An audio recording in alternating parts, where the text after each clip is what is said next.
Welcome to Welding, Cutting, and Grinding, Hot Work Safety Awareness. This program will instruct you on how to identify the common hazards associated with welding, cutting, and grinding, and outline the steps you can take to avoid dangerous situations before they occur. Preparing a safe work environment for welding, cutting, and grinding is an important first step before getting to work. In this section, we're going to look at the challenges of welding, cutting, and grinding in a shipyard. However, these same safe practices and procedures would apply to any work environment.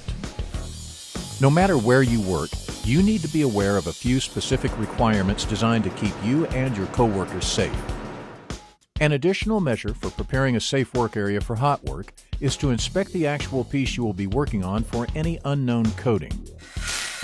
Never apply heat to a workpiece covered by an unknown substance or coating. This could produce flammable or toxic vapors. The radiant heat from your hot work can be transmitted to any materials contiguous to your workpiece. Even if the area you're working on is many feet from an area with an unknown coating, there is still a risk that radiant heat will create a hazardous environment when it reaches the coated area.